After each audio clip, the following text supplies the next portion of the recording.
Hello, and welcome to another edition of the Agile Uprising podcast.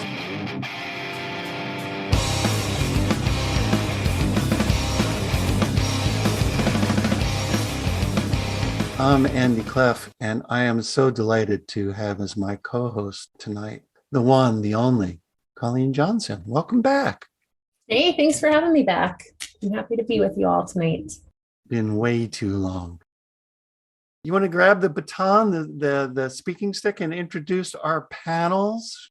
Yes, we are going to go through this amazing panel we have and ask everyone here to introduce themselves via their superpowers. We're going to start with Garry. Garry Miller, will you please share with us what your superpower is? Hey, hello team, this is Garry. Thanks for the introduction. I would have to say my superpower is renewable optimism. I always think something can be improved or fixed or changed if we just put our hearts and minds to it. Awesome. Sounds very agile of you, Garry. Next up, we have Jeff Burstein. Jeff, will you tell us about your superpower? I will. I'm actually Garry's sidekick, and my superpower is that I can see what a better system might look like. Love it. Love it. Next up, we have Jessica Cavallaro. Jessica, can you tell us about your superpower? Hi, everyone. I think my superpower is having extraordinary high levels of energy so that I can try to achieve all of the things that Garry and Jeff can envision. It's a required complementary superpower, it sounds like, for this group. Love it. All right, next up we have Dr. LeDonna Griffin. LeDonna, will you share your superpower with us? Hello, everyone. Absolutely. My superpower, along with Garry, Jessica, and Jeff, I can see it. I see it clearly. A lot of visionaries in this group, it sounds like. All right. And last but not least, Roslynn Jackson. Can you share your superpower with us?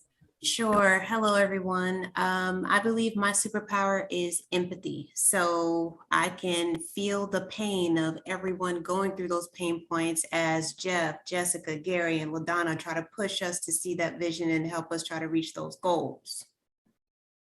Wow. I love this superpower team that we have here.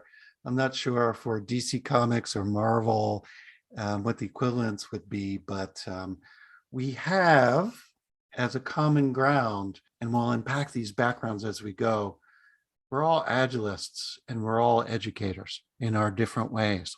And we're going to dive into that as we go. At a very high level, what brought us all together in this panel was the last couple of years.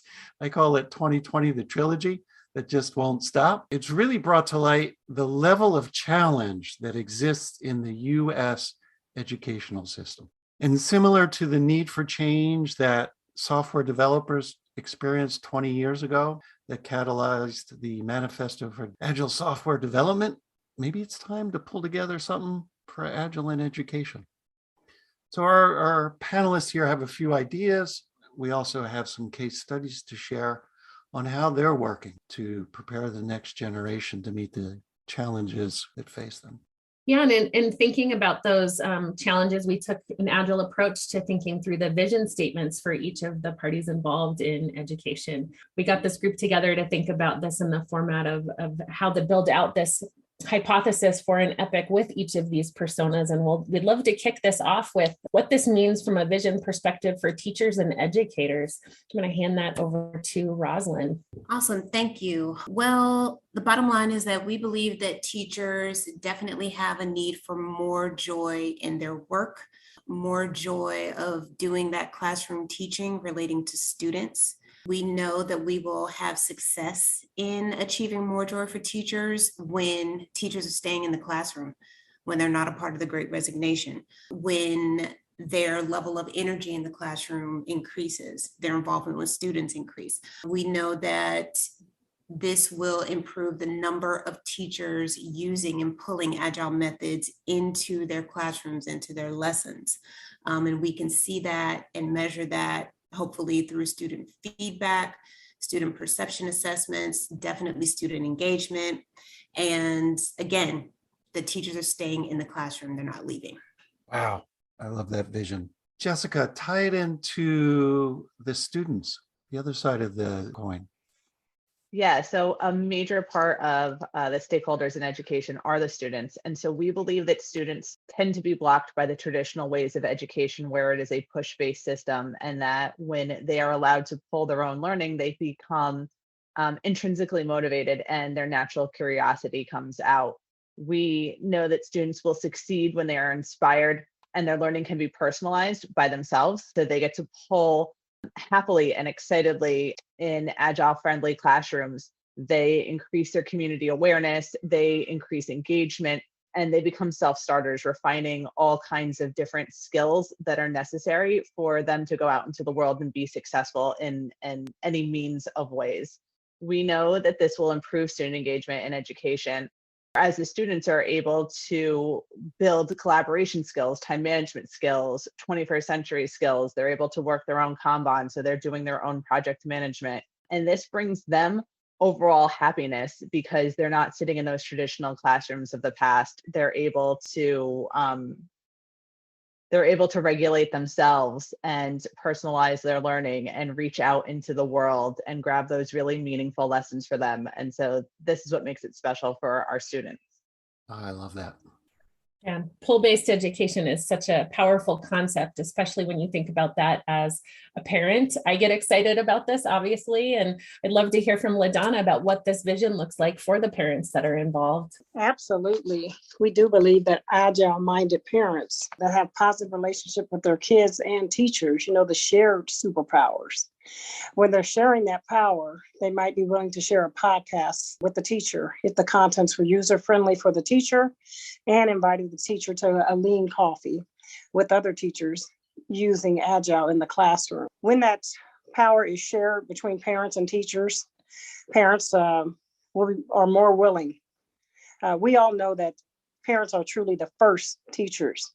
And so if just sharing that power, we know that we will have succeeded when inspired listeners and teachers invite agile-minded lean parents as well for teachers. We know that this will also impact and improve the number of educators that are willing to experiment with Agile in ways that it can work in their classrooms as well. So a big push of today's podcast will be talking to the parents in our audience. We know our listeners are agilists at the heart, usually practitioners, but we're also tapping into your parentness, and for some people, their grandparentness. So there's so much power here in our listening audience. If any of those previous visions resonated, keep listening. So in order to put a lot of this into practice, I'm sure you need some buy-in from school administrators. Let's talk about what this vision looks like for those administrators. Jeff, we'd love to hear from you what is required and what is the hope for the administrators in making this a reality. Well, given the volatile nature of running an education system, especially as it kind of really uncovered by the COVID-19 pandemic, we really did kind of build the LEAF framework starting from the hypothesis that if we could introduce an agile mindset into education systems, starting with leadership, from what we've learned in introducing this in industry, that we really do stand a better chance of designing educational systems that are built around the student as the customer, focusing on, the choices and decisions are made around ensuring that the students are getting the highest value, as opposed to some of the decision making that we've seen over the last 2 years by people in various leadership roles in education. Jeff, you mentioned something that caught my attention here, and I'm sure for our listeners, they're curious more about what you mean by the LEAF framework. Can you unpack that a little bit and tell us what the LEAF framework is?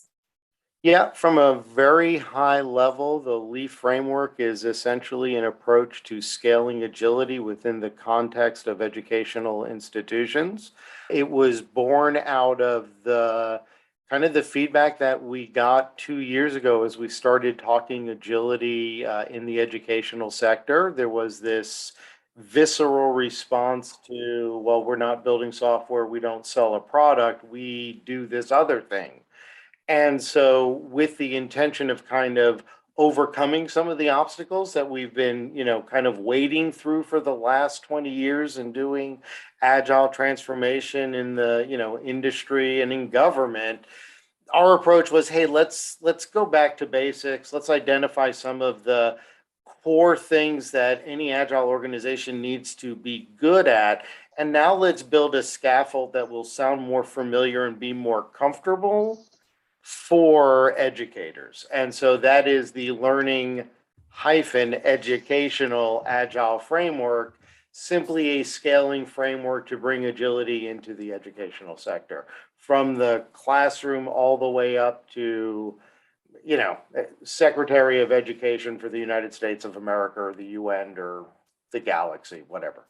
We didn't do a persona for the galaxy level. We might have to go back and work some of that. We may have to check with Douglas Adams. So. It was an oversight. That happens. It was good enough. Welcome, Simon. Hey, You just dropped in. For our listening audience, they have no awareness that you just beamed onto the deck here. Welcome. thank you. Thank you. It's a pleasure. So we're about ready to dive into what you touched on, Jeff, actual practice. So we covered all the visions up to school admin on a US basis. We didn't go international or intergalactic, but maybe that's topics for another show. But these epic hypotheses apparently aren't pipe dreams, as our panelists have some direct experience with actually using these ideas and validating them. So I'd love to hear some stories, some evidence of positive impacts in the world. Jessica, let's start with you.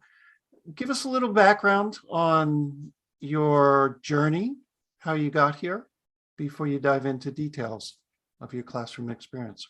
Thank you. So I was born and raised in New York, got my first job teaching in East Harlem, moved to Connecticut, all in public schools, and then ended up moving to Florida and working in a private school. So lots of different experiences in lots of different classrooms all over the East Coast of America. Very happily teaching project-based learning and design thinking through my social studies curriculum in a middle school setting. Always trying to experiment with new ideas, always trying to bring in real world skills into my classroom. That's just me. That's my pedagogy, is making sure my kids are prepared beyond the content. When the pandemic hit, my kids, like everyone else, we all went distance learning. And so while I was building pretty strong project-based learning lessons, my kids were giving me feedback about how lonely and isolated they were. And it came to me that my middle school kids didn't actually understand how to make social connections when they weren't in a classroom together, and that none of the apps that we thought our kids were on all the time were actually connecting them in a healthy way. And at that point, I needed to find a solution, because who knew how long the pandemic was going to last in April of 2020? You didn't know if you were ever going back to school and what was going to happen to my kids. So I started looking around and literally tripped and fell over Scrum. And I Googled it and said, oh my God, adults do what I do, but with other adults. I just had no idea that it was an actual industry. How did you accidentally trip over Scrum? Being high energy and a little adventurous, I'm constantly reaching out and trying to find new professional development. So I get emails where they're trying to sell me courses all the time. And one said, get certified in Scrum. And I went, oh, that's an interesting word. Why wouldn't I want to be certified in Scrum? And that's kind of how this whole journey started. Beautiful. So I looked into Scrum. I read the book. I read, the Scrum guide. It all made perfect sense to me. Maybe not in your world, but in my world, it made perfect sense. And I went about enacting it in my classroom starting that August, when we launched virtually and then went back to a hybrid setting. So I initially set up my Scrum classroom in a virtual Teams, completely online with middle school kids, transitioned back into the classroom where I had half my kids in front of me and half my kids spread all over the country. I had kids in Alaska, kids in California, kids in North Carolina. So you pre-COVID, were these kids all in the same location, and then COVID hit and they dispersed?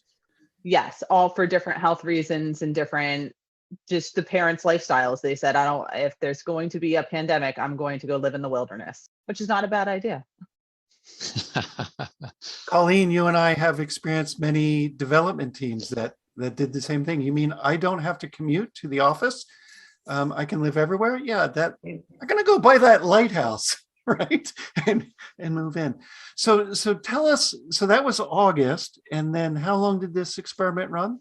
School year? Well, yeah, I started a blog about it just to kind of keep myself honest. Part of that reflection process for myself was to write down what was going well.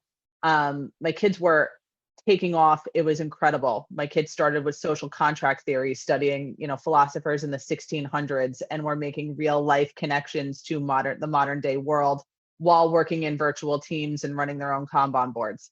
At that point, Jeff reached out to me with Leaf and said, are you interested in taking this up a notch and learning something that will really rock your classroom and your teaching style? And again, high energy and adventurous, I said yes, and I dragged Roz with me. Beautiful. All right. What were the results?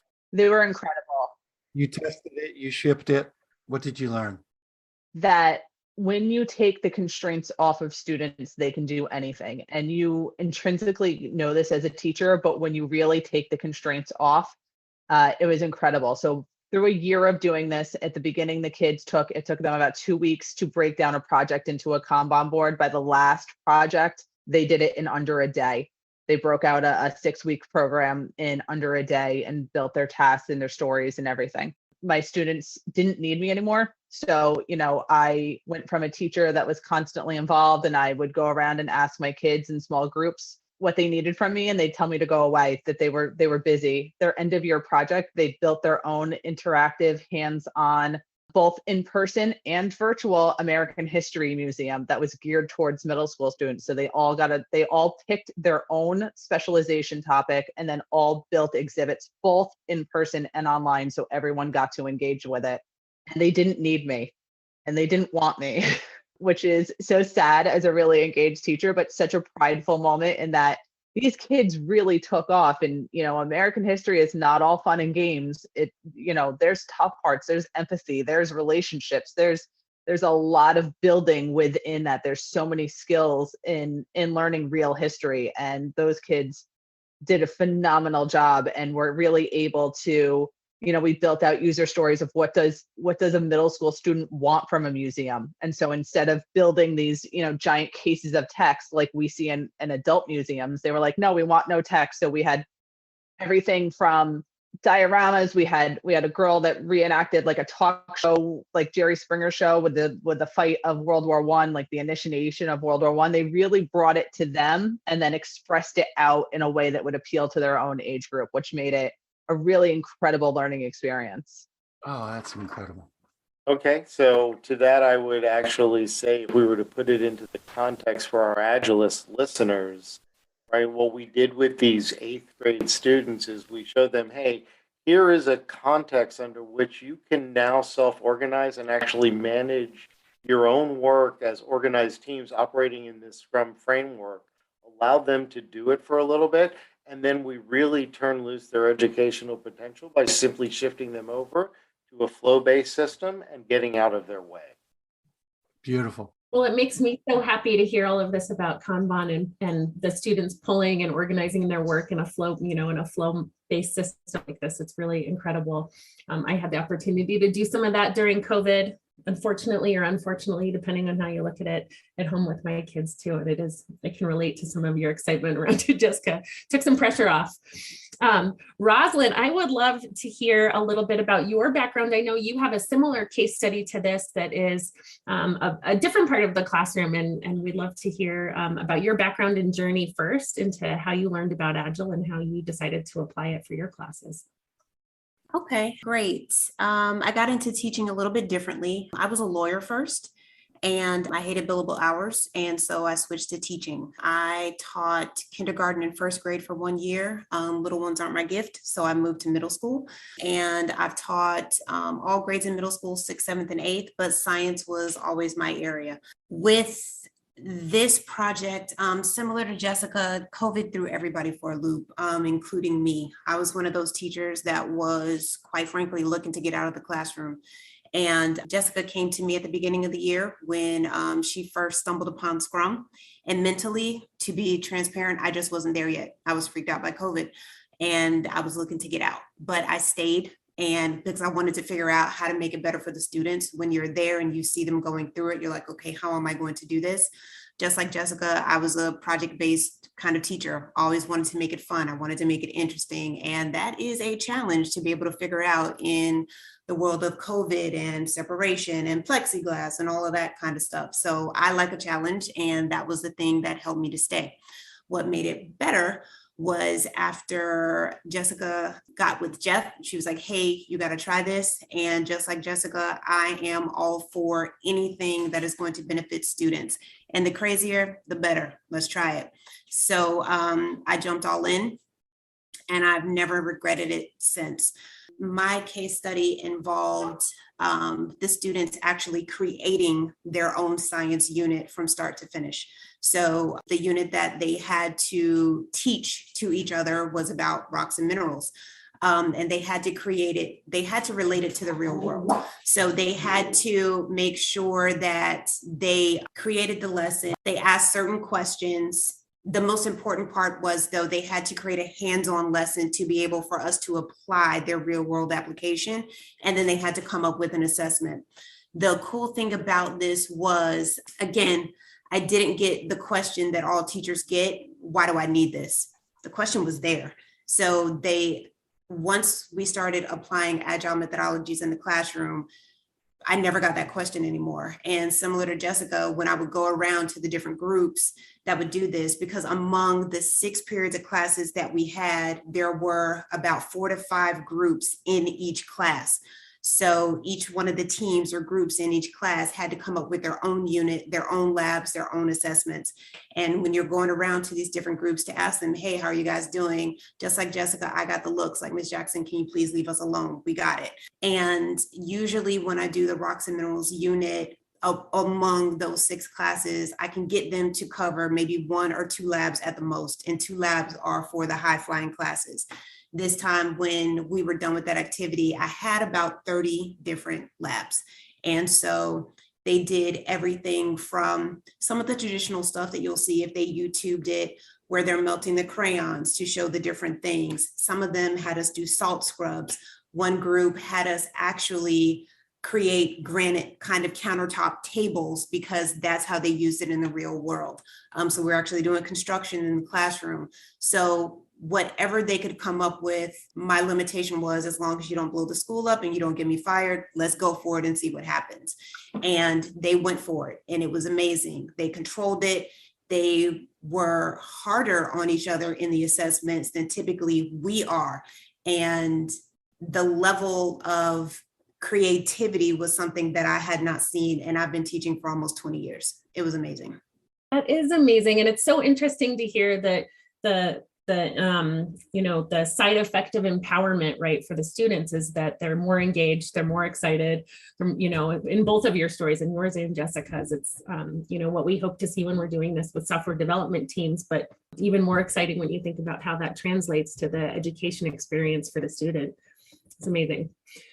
Sounds like next on deck, we're going to tackle a different use case. I'll kick this over to you, Andy, to tee it up. So Simon, you came in a little late, and you dodged the initial question. What is your superpower? Oh, curiosity. Awesome. Can I tell you how I know?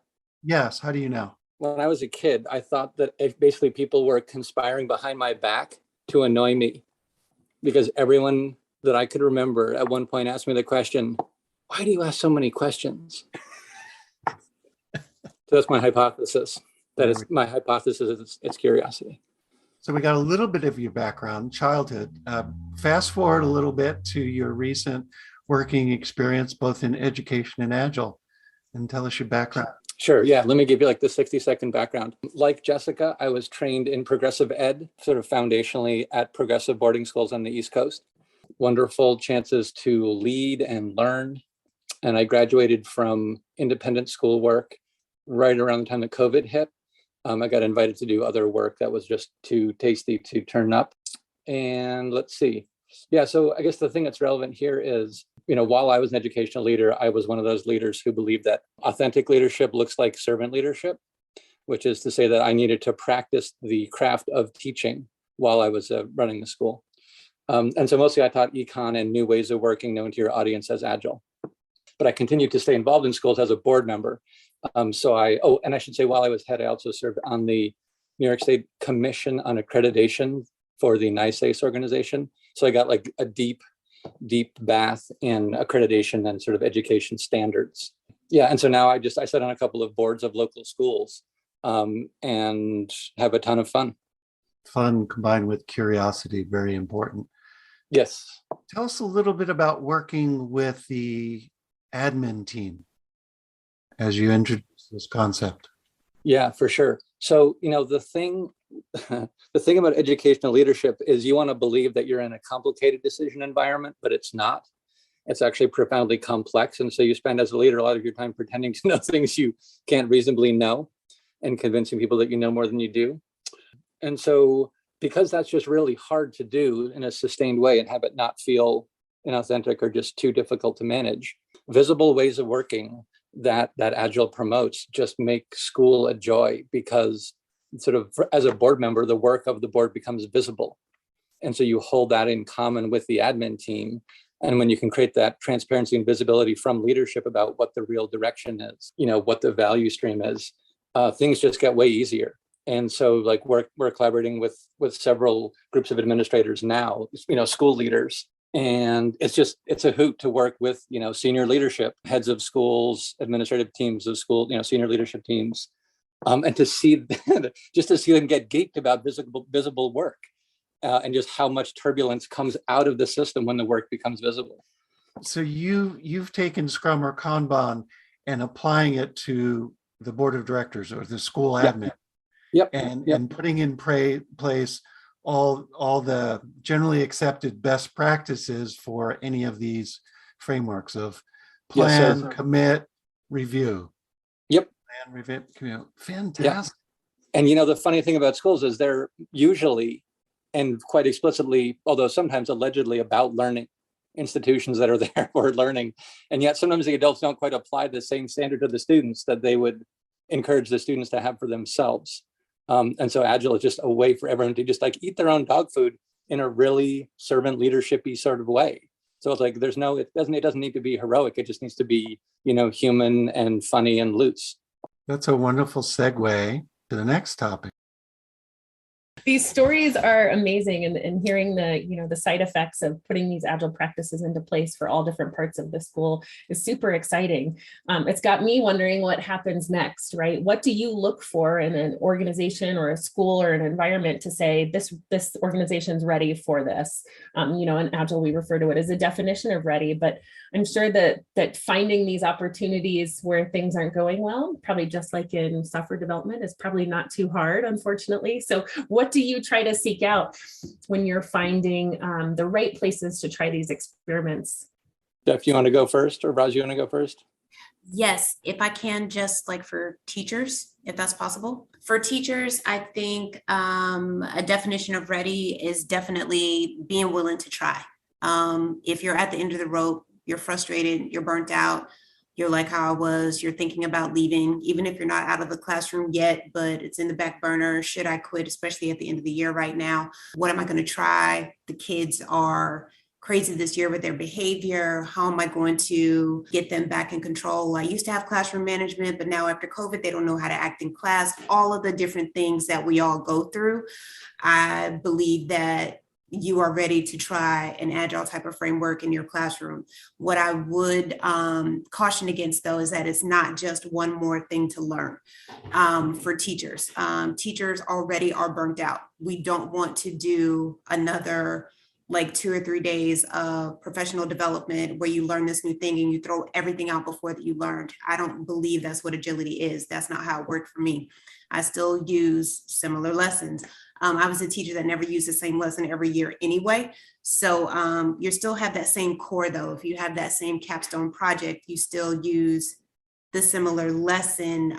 You still have those materials that you've curated. That's good. And if you are willing to, if you're burnt out and you're willing to actually release some of that control as the teacher and let the kids kind of, like we were saying before, pull the lessons to them. It's still the same lessons, you're still doing the same things, but you're allowing the students to actually use what they need. And as you're talking through that, Roz, it makes me wonder, what does ready have to look like for an administrator? Do teachers need permission from administrators to try and experiment with this in the classroom, or is there buy-in required? And I guess a secondary question to that is, does that vary if it's public or charter or private school? How much permission is required? For my experience, I didn't need permission from my admin. I was in an independent school. So what was a benefit or a privilege for me is that as long as we were trying something and the students were performing well, we were encouraged. Some limitations though for some independent schools or public schools might be though, if you don't have that same kind of freedom, if you have certain assessment constraints, if you have certain time constraints, if you are required to teach by a lesson plan, then you might not have that same amount of freedom. And that's why I think the goal with what we did in the classroom is progress, not perfection. So try one thing, try that one project. You're not trying to do an entire lesson plan for a year that's based in Agile. Try one thing for one unit, one lesson, and see how it works. Give choice to those students for one assignment and see how it goes. From my experience, I guarantee you, you will be impressed and you'll want it more. It's like a drug. You'll want it more. You'll see the benefits. The students will want it more. They will crave it. My students, when we're done with the project, they're like, Ms. Jackson, what project are we doing next? That didn't happen before. And so what has to be true for the students? I think you're kind of teeing that up next for us. And if anybody wants to jump in here, I'd love to hear, what do you look for in the classroom itself from your students to feel like they're ready to run this experiment?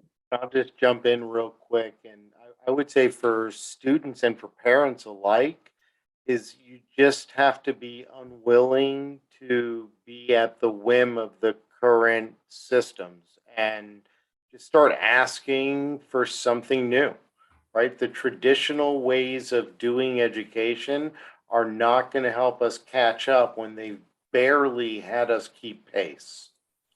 So if one of the things that's important is making up all this lost time, the things that barely had us keeping up with the rest of the world are not all of a sudden going to help us catch up all this lost time. Sounds like what got us here, what got you here won't get you there, right? I just wanted to jump in for students and say that the students are already ready. Our students came out of COVID, different generations. And so we typically, if you ever sit in a faculty room with a bunch of teachers, we'll hear like the kids just can't learn, the kids can't do this, and there is that thing that different generations need to adapt to the older generation. But what it really is that the older generation needs to adapt to the younger generation. They're the ones that are building the new future. They're growing up in a completely different time period than we all grew up in. And we're obviously not that old, but they see the world in a different way. They're growing up in an economy where you create your own path. The lesson plans then that were created by traditional education do not apply to their lives. So they don't know the value. I teach history. They don't know why they need to know why George Washington crossed the Delaware in the Revolutionary War. They need to know how those lessons of the American Revolution apply to their current day life. And so the students are ready. They're so ready to pull. They're so ready for a teacher to trust them and give them some kind of agency. I mean, when you think about it, ever since your child was a toddler, they've been wanting autonomy and choice. And this is a very safe, structured way for them to have that autonomy and choice and learn those lessons and build those skills in a safe environment while getting better and better and learning all the different content areas. So we're not saying throw the content out, but giving the students choice and agency in a pull-based system completely changes the environment that they're in and how rich their education can be. So just like Jeff said, they need a different kind of education because it's a different kind of world. Our kids want it. And if I can speak as a parent, the parents want it too, because I do not want to see my kids coming home with worksheets or writing their words 3 times over or any of those, because I know that it's not applying to the world that they're going to grow into. So as a parent, I'm demanding that systems change so that my kids receive the kind of education that will serve them best in the future. So I feel like students are ready, parents are ready. We need to get everyone else on board so we can really, I mean, imagine the kind of world that we would have if your students graduated with these agile skills at 18 instead of having to go to 4 more years of college to get a good job. Yeah, and I think that's an amazing way to talk about it too. I think, where we meet some resistance, right, is in the old way of doing things is the only way of doing things in all different sectors, right? Of this is the way it's always been. And you talked about parents, Jessica. What has to be true for parents to be ready and get involved? And let's consider it for a second, the parents that aren't agile, aren't exposed to agile or agile minded practitioners in their day jobs. Do they have a different definition of ready to be on board with shifting the way that the children are learning? I mean, obviously every parent wants what's best for their child. And so if the parents think that the traditional education path, all they want is a good education. So if they're not agilist or they're not in the classroom, they know what a quality education looks like. Is their kids coming home excited, their kids being able to talk to them about what they learned? That is what all parents want. So if parents were exposed to a kind of education system where they can, where kids have more control and the kids are refining better skills for the future, I think parents would really be open to that, especially when we're talking about the ability, because of a pull-based system, to individualize education as well. So parents, our listening audience, we may have a few of you who are teachers and educators, so we'll bring you into the tent. If you're a school administrator, what the heck have you been listening to the Agile Uprising podcast for? I don't know how you got here, but you're welcome. But this goes out mostly to parents. Do you want your kids, I'm stealing Simon's words from a previous conversation, do you want your kids to grow up to be more independent, confident, persistent adults? Do you want that for your kids? You have the power. Tap into the superpowers of this group here. They have an exciting idea and an offer. They're talking about setting up open lean coffee where you can come, you can talk. Who wants to tell us a little bit more about this experiment where pro-agile parents can show up? Bring your kids, bring your teachers. Join us for Bring Your Own Coffee. Tell us more. So we are opening up a discussion for different stakeholders in education to come and meet us so that we can all have a conversation about our concerns. What are your individual concerns? Because we can create user stories for all these different stakeholders, but it's you, the individual, that really matters. And it's the individual's might that can bring upon change into larger systems. So we want to flush out this discussion and really get into some depth about what we do, what your concerns are, how we might be able to meet those concerns, and honestly, how to just build a stronger future for our kids. And not just our kids, for our teachers, to make our teachers happy again. Because if we don't have teachers, we don't have an education system, and we don't have buy-in for parents, and the teachers don't have support. And if our kids aren't learning, then what's the point of the whole thing? So we really want everyone to join together to have this conversation so we can all uplift each other and build stronger communities through these really excellent practices. And we can all benefit from what this brings to us as a community. So parents can feel good, teachers can feel good, students can be achieving. That is really the dream. So we invite everyone to come and have these conversations with us so every viewpoint can be heard. Awesome offer. And where can a parent get started with advocacy? What you mentioned, it's at the state level or even local education sections. Do you have any recommendations on where parents can get involved? Yes, and what we'll do, Colleen, is we'll release to you guys so you can put in the show notes URLs to various events that we have to just come talk to us so people can easily get that calendared and know when it's happening. Awesome. So listeners, thanks for sticking through this. If this podcast touched a nerve, let's continue the conversation with our panelists. Look at the show notes for details to URL that will be along the lines of l-eaf.org.